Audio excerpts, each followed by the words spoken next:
I don't know if it's recording or not. Yes, it is. If you're recording. My name's Dave Anderson. I'm a Street Incorporated survivor. I'm here with Larid today, who's brave enough to sit down and talk with me, and I appreciate that so much. She was in the Straight program in Dallas, Texas. The years was October 1990 to about May 1991, so roughly about 10 and a half months. So how you feeling, Miss Larid? Anxious. A little Nervous. anxious? Yeah. Yeah, it's understandable. I mean, you've been working with this for a long time, huh? Yes, sir. Next month will be 30 years. 30 years since you got out. Okay. When you think back and you look, what are some of your strongest memories of the place?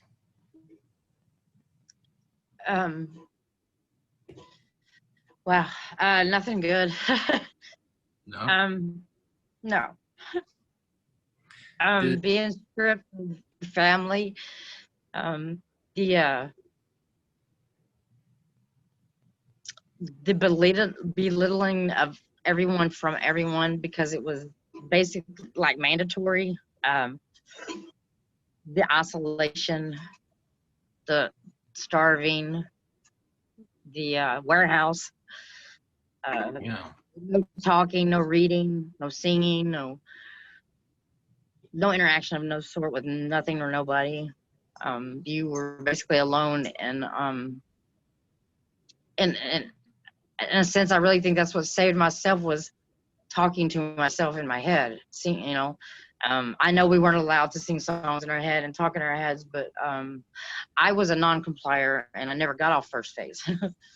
I Okay. tried when I first got there, and realized what the program was about, and I said, no, I'm not going to conform. Yeah. Just I was wondering, what your first impressions when you walked in there. You said you figured it out. What were your first impressions of the place?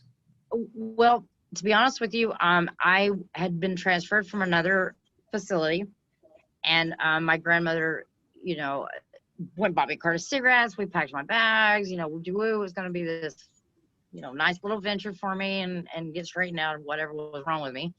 And when we first got there, of course, you come to the front of the building, and it's very colorful and nice staff, flowers. I'll never forget it. And nice furniture. And they took my grandmother in one room, and they took me in another.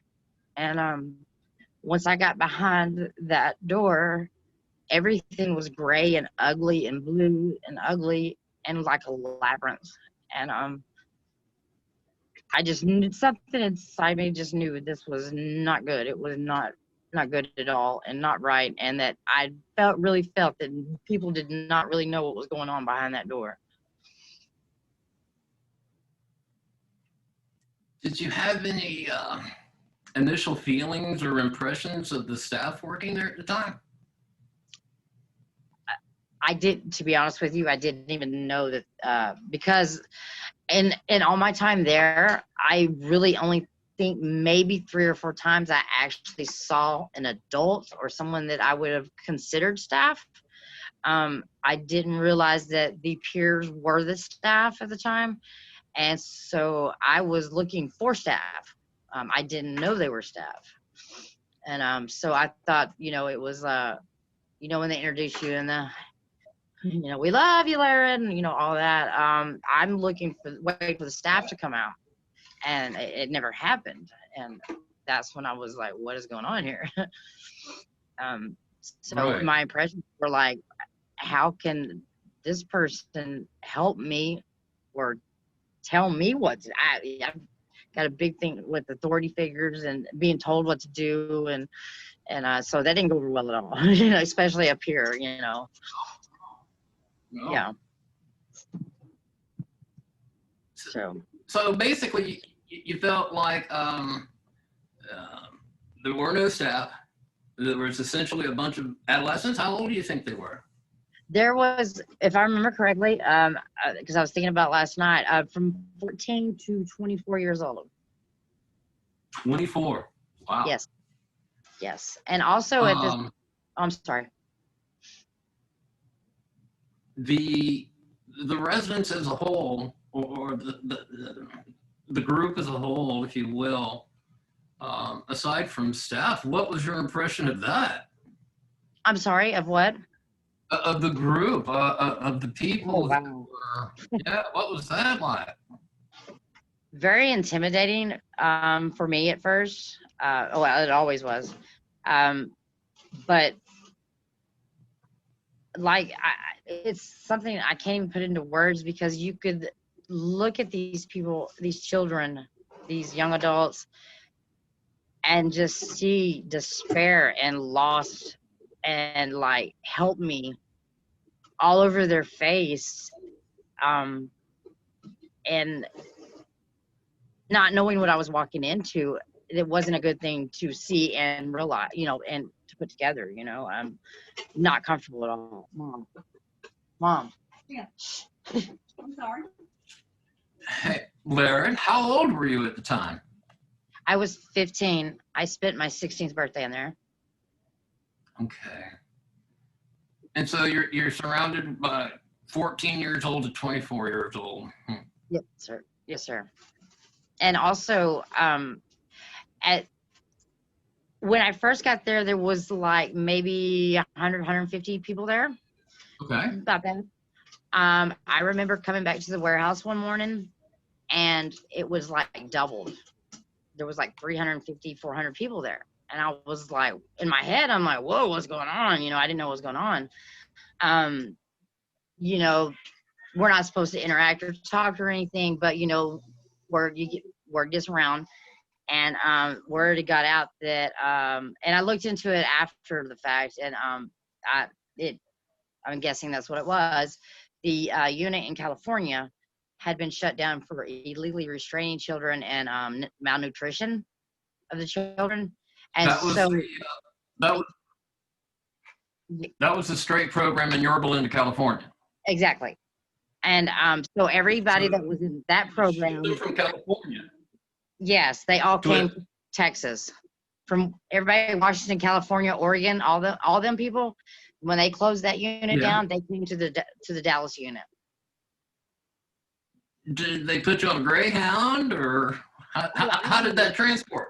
I really don't know. I don't know. I don't know how that worked because I lived in Dallas. I just Okay. came to the warehouse one morning and I just noticed people had doubled and was like, what, and people had accents. So I knew they weren't from around here or, from Dallas.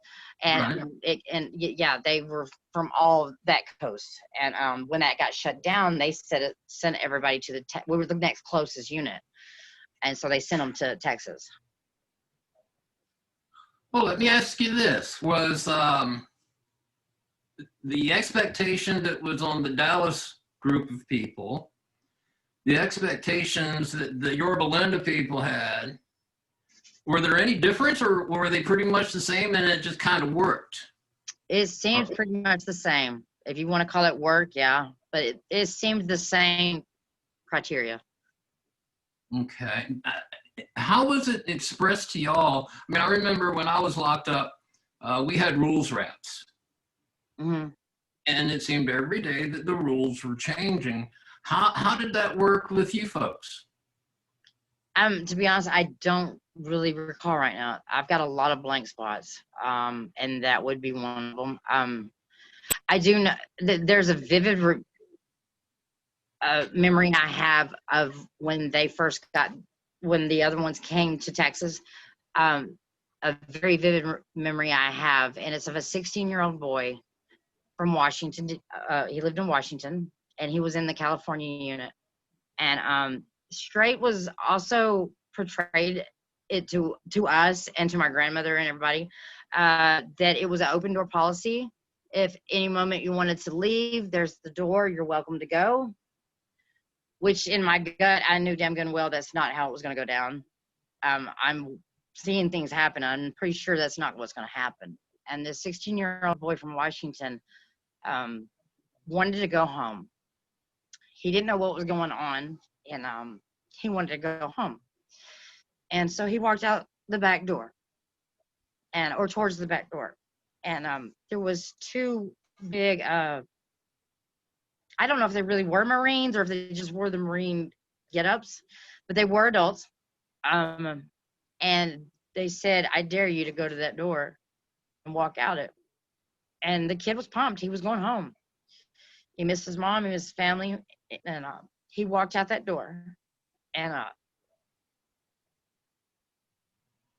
can tell you that I watched those men chase that boy.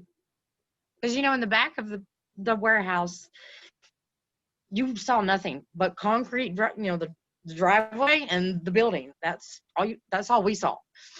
And the cars when they came in, the host home cars.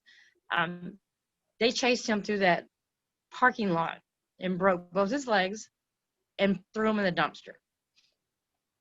About 4 days later, when we come to the warehouse, the boy's there, and from like here down, like a body cast, and he was there. Right. And he was broken. I mean, and I hadn't been there very long, and I'd only been there, oh gosh, maybe 6 weeks or so. I hadn't been there very long at all when that happened. So that was like my first. And this is going. Yeah, and this is going on inside a 15-year-old child's mind. Yes. And experience. Yes. And the whole time I'm like, why does anybody do anything? Why doesn't anybody help him? And Yeah. I learned right then that was that type of violence part of your daily existence? Yes. And me being a non-complier, it was worse. Okay. Well, I mean, I know it doesn't mean much back then, but right now, I applaud you for non-complying. That's an incredible amount of strength with the pressure that we went under. So I want to applaud you for that for sure. Okay. Thank you. Did you have, when I was in St. Petersburg, we had a 9 o'clock in the morning to 9 p.m. at night. Was it the same thing for you? 12 to 15 hours. 12 to 15 hours. If I remember correctly, I think we were at the warehouse at 7:30 in the morning.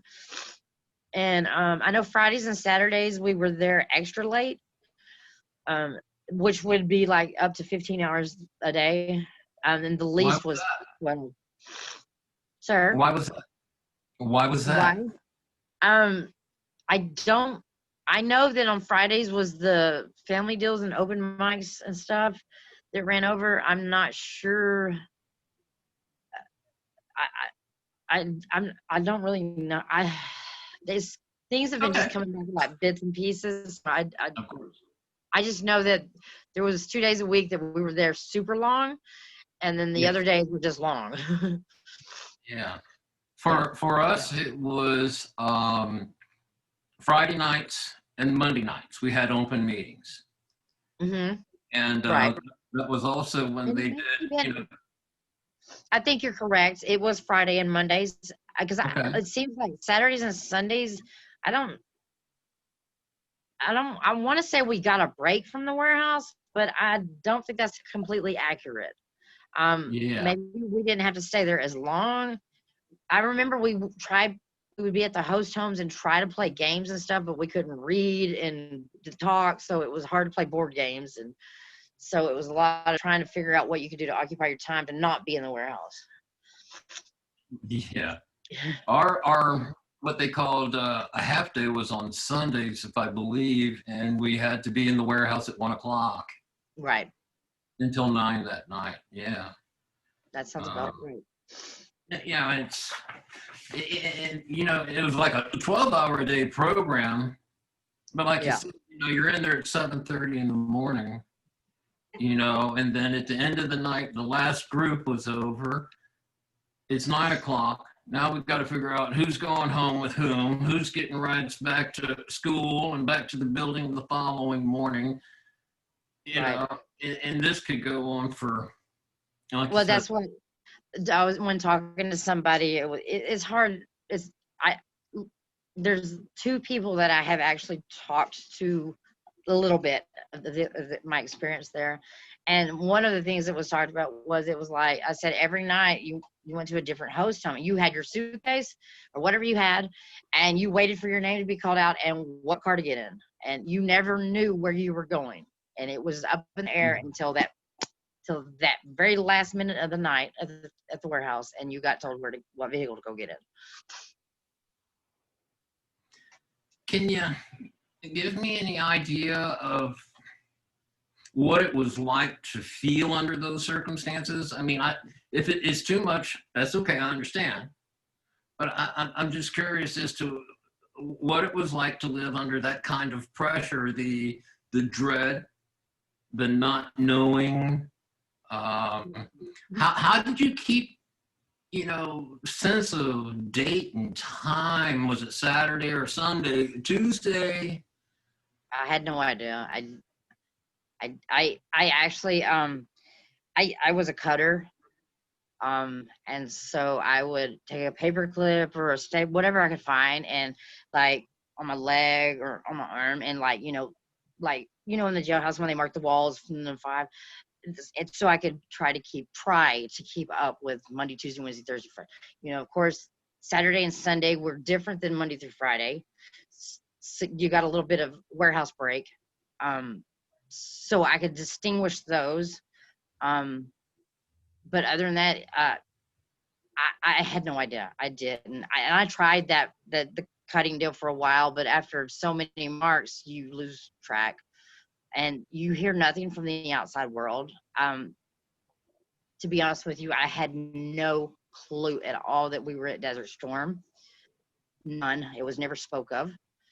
And I don't know if I'm getting ahead of myself, but the last time I copped out is that's how I found out. I hitchhiked a ride to the why I don't know, but the DFW airport, and they had part of the airport sealed off, and I got to watch I didn't know what the yellow ribbons were and all that other stuff. I didn't know what Desert Storm was. Right. I got to watch the troops come home to their families, and so that was one good thing that came out of it. Yeah, that's remarkable. That's remarkable.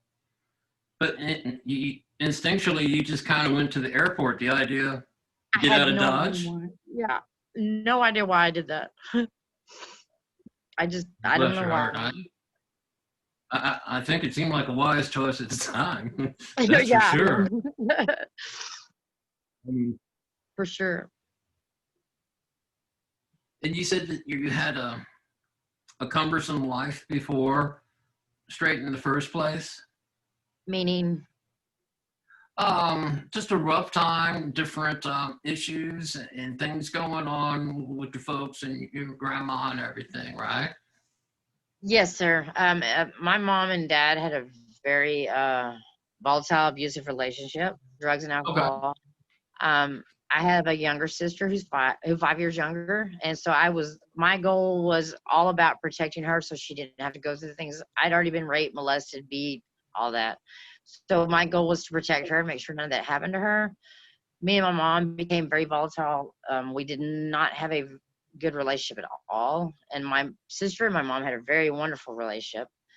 And I don't know, I guess I was bitter towards that, and my mom was bitter towards me. I never knew my real dad. And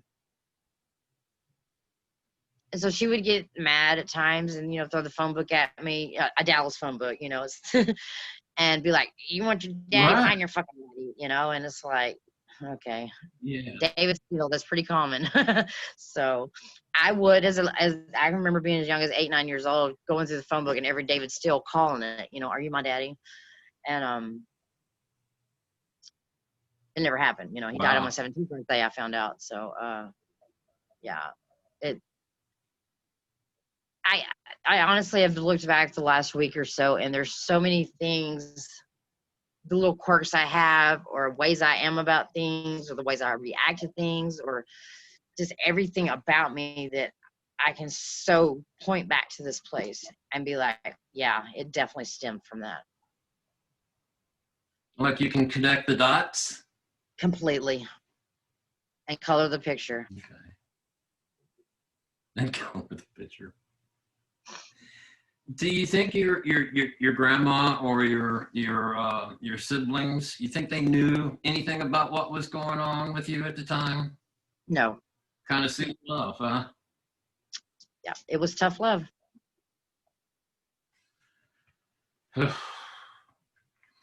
Did the family relationship change at all afterwards? When my grandmother got custody of me, and before she had sent me there, and I'm not sure how it came about, but my grandmother pressed charges against my stepfather, saying he raped me and that I had signed documents, and which was not true at all. But somehow these documents came up, which weren't signed by me or whatever. But and I think she was doing that in an effort to keep me from seeing my mom. My mom and my sister didn't, until I got out, copped out that last time. They hadn't seen me in like 2.5, 3 years. And me and my grandmother, and like I said, until you started this project here, I've been very bitter and angry and resentful towards my grandmother, because I just wanted to know why. Why did you send me? Yeah. Why did you allow this to happen to me? And her answer has always been, "Oh, Larid, it didn't happen that way. That's not what happened. You're making things up." And I see, after looking into things since, like I said, since you started this, that the parents were brainwashed and all that too. And I get that, and I agree with that. So I've let go a lot of the anger and stuff, but I doubt I'll ever get the answers. But it's just like 25, 28 years after the fact, she shows up with a box that says Larid's important documents. Okay, these things you told me didn't happen and weren't real. How come you bring me a taped up sealed box and it's got every bit of straight in it? Every bit. And you waited Like a 28 years. keepsake box. Sir? Like a keepsake box or something. Yes, exactly. And when she gave it to me, I looked at my son and I said, "Can I put this in your closet? Because I don't feel I need to go through this right now." And I did. Okay. And when we moved from there, last October, I moved to another house, and it currently is in the very top of the spare room closet in the very back, hidden. I still have not gone through it. I've kind of looked through it, but I've not actually got the stuff out and looked at it. But it's like, why would you keep this if it didn't happen? Why did you keep this? She won't talk about it to this day. And she just got out of the hospital having a stroke. And it's just, I don't want to upset her by bringing it back up, but it's like she doesn't acknowledge it at all. Yeah. I don't know. I firmly agree with what you said, that, of course, what we went through was certainly an indoctrination, okay? But I think our parents and our loved ones, they got sold a bill of goods. And we got hit by a bag of rocks. Right. For sure. Right. But parents were in the cult. Yes. It's like, that's really... Her notes in there from like the parent rap sessions and all that. I mean, it's insane. It is insane. Yeah. Yeah. But because they had a tight rope, a tight line, rope or whatever to walk as well, And right. I don't know. It still didn't make no sense to me. But and at the same time, like dare, tough love, we're on drugs. By the way, I love the drug war POW shirt. I would love to order one of those if it's possible. That's amazing. I'll send you the link to it. That is awesome. Because that's what we were. It was that time period, and she really was. I mean, and I just as well. I'm sure other people's parents and grandparents or whatever were bought and sold into the whole tough love. We're rebellious teenagers, or just a teenager, and doing things that you're learning about your body, everybody else, the world, life, what you're going to be, what you're going to do, if you're going to quit school, go to school, I mean, it's a huge time in your life. And for it to be misconstrued and dealt with it that way, I don't think was right at all.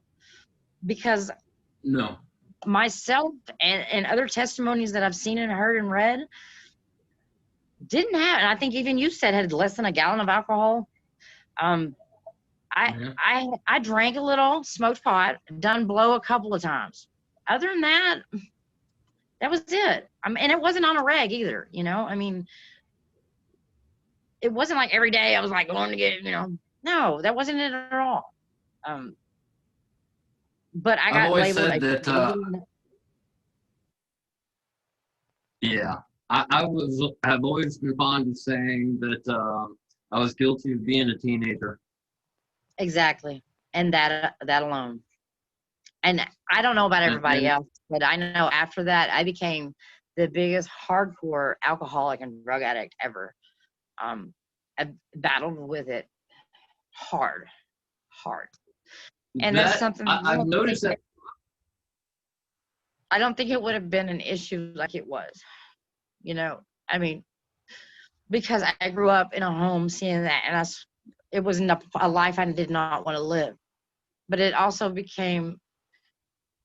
it numbed and made me forget the shit that I did go through, for temporary, But then it became your body needs it after a while, because I just threw that out there. I'm sorry.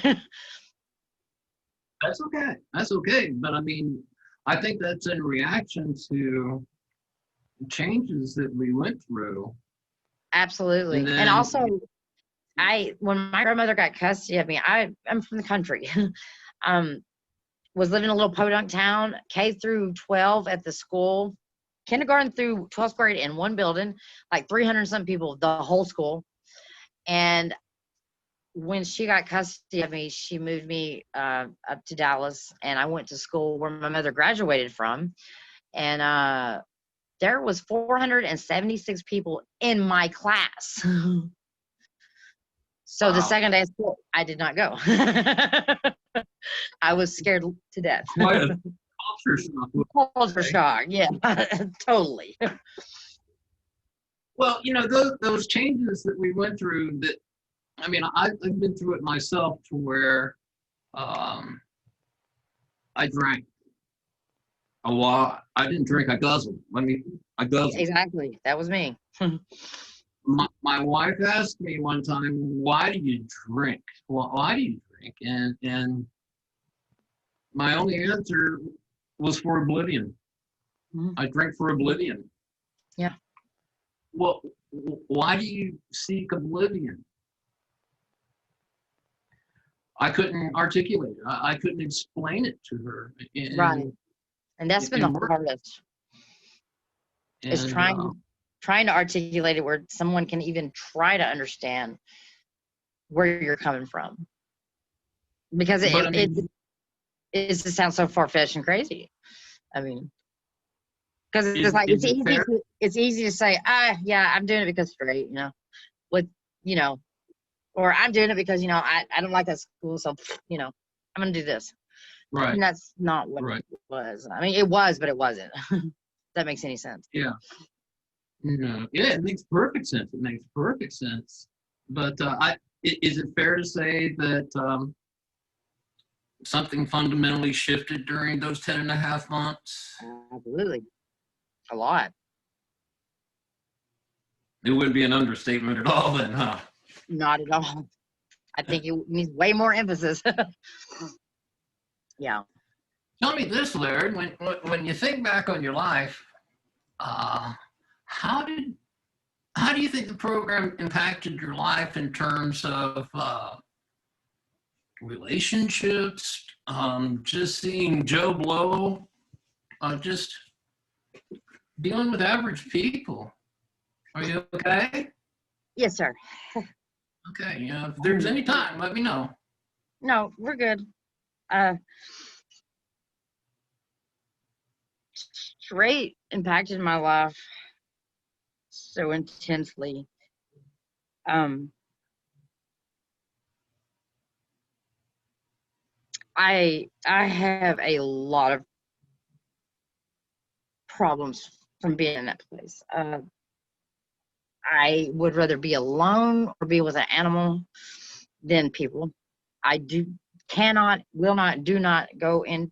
My favorite, my saying I say is I don't do public, I don't do people, and I don't do public with people. So that sums it up. I have anxiety extremely bad, and panic attacks. I take a lot of medication, and it's out of my hands. I can't control it. I'm now however you say that word. I have seizures due Epileptic? to, yes, sir. Which with that last year I got diagnosed with that. There's so many things. The waterfall effect, that even though this is 30 years ago, excuse me, it's kind of like when you take this medicine, you have to take this other one for the adverse side effects from that, and I have so many labels on my head, from the mental side of everything. And it's like I said, I was guilty of being a teenager, but I came out. I'm schizophrenic. I'm bipolar. I got a borderline personality disorder. I'm manic depressive. I mean, everything they got out there, they've labeled me with. And it's like I've tried saying it to my psychiatrist, psychologist, whoever would listen. If you had gone through something like this, you would have something wrong with you too. But it's not real. It didn't happen, so nobody listens to it. It's crazy talk is what I get told. So you learn to just shut the fuck up and deal with it, which is hard because it's who I am Oh, today, and yeah. it's what made me who I am today. It made the hardcore, cold-hearted, mean-ass bitch that I was. And I have come in the last 5 years, come to terms and learned how to quit being that way, whether it be take up meditation or more reading. I love nature. It calms me. So I meditate, I do nature, water. But I also, your episode on the uh, implosive, Mm-hmm. the things you were talking about, man, I'm in a flip of the wind. I can go the fuck off. And like you said, not even have a clue what the hell just happened. But now I know I'm enraged and I'm angry and I want to kill somebody, and it's just, and all this comes rushing to me of anger, rage, and not necessarily It's that. good. Yeah, you damn right it does. And I know there's a reason why, but until the last couple of weeks, I started getting back into this again because I pulled myself back out of it. I'm seeing Right. directly where it stems from, and directly why I do that, directly why I have the rage and the shit, because of the things that were done to me. And that explains it to me. I mean, yeah, they can call me whatever they want and give me whatever kind of meds they want, and they can shove it up their ass too. I mean, yeah, I had things wrong with me. I do. But at the same time, I'm not going to be going, I was a guinea pig long enough. I'm not going to be your guinea pig and take all these medicines that y'all want me to take now, because y'all Right. say this is what's wrong with me. No, this happened to me, and this is what the fucking outcome is. This is who I Right. am because of that, and that's what's wrong with me. Cause and effect. That I always say, that cause and effect. Every action has a reaction, and there you go. Yeah. Now, kind of switch things up a little bit. Surely you know that there's other people that view straight differently than your perception. Yes. You recognize that? Yes, sir. Yes, Um, sir. what do you think their perspective is, and how's it different? Um, well, from what I've gathered, there are people, and they could be right, but I think they're full of horse shit. They drank too much Kool-Aid. I don't know. Uh, they seem to believe that the place saved their life and was the best thing that happened for them. And I'm not about knocking one down and or whatever, or taking somebody's thunder. If that's how they feel, then maybe that's what it was. But no, I was there. That's not what it was at all. I just feel that maybe they were able to be brainwashed a little more in one area that I wasn't. I don't know. Maybe they didn't have as much torture as others. I don't know. Like I said, I never got on first phase, and my daily day was brutal. Period, because I non-complied. Um, I came out of there with a broke tailbone, a cracked neck, a broke shoulder, and that was the last. When that last beating, they stripped my clothes off in front of me, boys and girls in the group. Uh, stripped my clothes off of me, and 5 of them sat on me for about 5 hours. When my hands turned purple, one of them said, "Her hands are purple. What would we do?" And they said, "Just keep sitting there," because there was one on each shoulder, one on each leg, one on your neck, and then one watching. Yeah. And I got to where I couldn't breathe, and I was freaking out because I couldn't breathe. And then I was finally I was giving up. I was just like, and I didn't think of it till last night when I was thinking about this. And I didn't non-comply just to be an asshole and to non-comply. I non-complied because one, I was not going to conform to what I was being told I had to, because it wasn't right. Two, I did it to take the heat off other people. There was good people in there, and some weaker than the others, and it was like a distraction, if you will, to take the heat off them, put it on me, because I can handle it.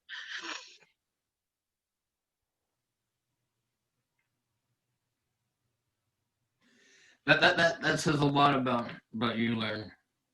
That says a lot about you, and it says a lot about your heart. Thank you. I can work. Yes. I'm curious if we had this discussion when you were at Dallas Fort Worth Airport, and I served as well. I wasn't in Desert Storm, but I served as well. But if I came off of that airplane, and I asked you these same kind of questions, and I seen you upset, do you think that your answers then would be the same as today? And if so, And how? what I don't want to misconstrue this. Like, can you break it down for me a little bit more? Yeah, I can simplify it, I think. If you and I met way back in the day, Uh-huh. and you had been out for 2 days, and we were just shooting the breeze, Mm-hmm. and I asked you these same series of questions, do you think your answers would be close, or you think they'd be different? I think they'd be very close.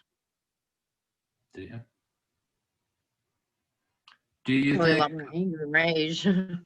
Yeah, yeah. I mean, you're articulating it very well, and I know that women tend to mature faster than boys do. Right. So I know that a 15-year-old mind has a completely different mindset than my young 14-year-old male mind did. Right. Because I was just about the bikinis. I'm a beach rat, that's all I concern myself with. But the women I've talked to have a consistent story of maturity and a wherewithal that my brain didn't get until about 30 days ago. Really. It's amazing. I believe that. I was always told growing up that I had to grow up way too fast. And for what it's worth, I think maybe that might have helped my mindset when I got put there, because I had already been through so much. Not near Yeah. as bad as this, but I kind of was able to prepare myself somewhat. Not really, but mentally. Like, okay, like the pep talk, like, okay, this is what's going to happen. You can do this. You're going to get through this, and we're going to come another day. Because that 14 days, and I'm gonna get moved up, and I'm gonna get out of here. And the first, like I said, the first 2 times, I was working to get, first time all about working the program, getting out of there. Second time, when I got sent back, that's when I started.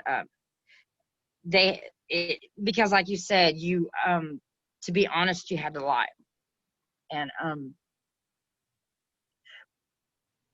I remember just wanting to see my grandmother so bad that on open mic night, I mean, like I said, I had from alcohol, coke, and weed, I had like 32 things on my list of drugs, all these horrible things I had done and I was apologizing for, which I had never done, never even thought of. And but that's all she has to go on now. I was like, oh, what a horrible person I was, and these things I did, and these drugs I'm using. And I became, you become part of it. If you want to get out, you have to move up. You have to be a part of the program and work it, which meant you have to be that person in somebody's face. You have to be that person putting your hands on somebody and telling them what to do. And I'd rather get the fuck beat out of me every day because I couldn't do that. And I refused.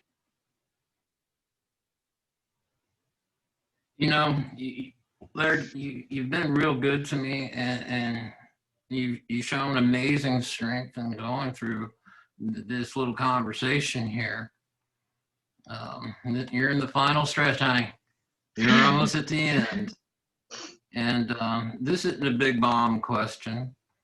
I just want to know why you're interested in participating in this little project, and as a follow-up to that, if a parent, a counselor, or a therapist happens to watch this interview, what kind of words of wisdom or what kind of suggestions would you offer to them?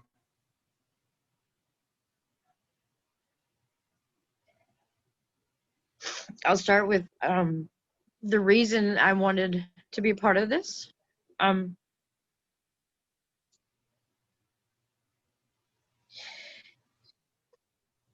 Because it fucks me up bad.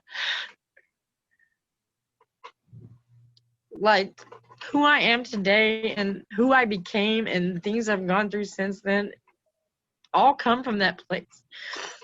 And the tactics they use or didn't use.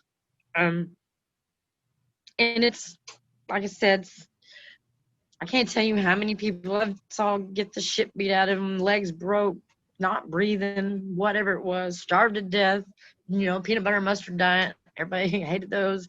But there was days that you wish you had a peanut butter or mustard sandwich with no water. You were so hungry. Just these places are still open. They still operate. Mel Sandler, we and Betty, we know, are just living that life. Ambassadors of other countries, and just being named and noticed for great things they've done, and but nobody wants to talk about this, and it pisses me the fuck off because they every finger on their hand was in this, and it affected so many people, and it still is today. And my daughter, about 4 years ago, had to go to rehab, and it scared the shit out of me because I didn't want her going through what I did. So I did extensive research and, all that, but, I mean, it turns out she went to a very good place, and it really helped her. And there was another reason why I wanted to do this, is for nothing else, of course, for the survivors and myself, but if nothing else, so my children could maybe get an insight on why I am the way I am. I do the things I do, why I tick the way I tick. I mean, why I've got certain ways I do certain things, or I just blow the fuck up, and maybe I can make this will make me make sense to them. Right. I don't know if it will. Chances are, in people hearing my story, my loved ones, they're not going to get it when they see it on film. However, my family, when they listen to you, oh, that's why he did that. So I hope that other survivors will come in and tell your story. I'm a firm believer that other people will listen to your story. They'll call their wife in the room. They'll call their husband in the room. You've got to hear this. This woman is saying what I've been trying to tell you for years. Right, and I wish I've been waiting years and years and years to have that, and thank you. Thank to all y'all, because now it's out there. It's out there, and like I said, it's going to be okay. There may be a little pitfall, in the next 72 hours. This is taxing. This is rough stuff. It takes what I call a lot of testicular fortitude. Yes, it does. I mean, there's been a lot of times that I'm gonna do, like I said, and the last time I got was real serious, but I panicked, I freaked out, and this time is what I was telling you a couple weeks ago. This time it honestly feels different. This time it's time. I keep hearing it is time. It is time. And when you said that to me on the phone today, I was like, okay, we'll do this Monday, Tuesday. Oh, I'm ready to do it now. Yes. I'm glad we did, Larid. Thank you. Before I turn off the recording, is there anything else you want to add? I wouldn't even, there's a lot, but I wouldn't know. I wouldn't know. Well, Larid, I tell you what, if you want to sit down and make an addendum, or you want to have a second conversation, we'll go ahead and do that. Okay. All right. I'm going to go ahead and cut off the recording, okay? Hold on. Okay. Yeah, let's see.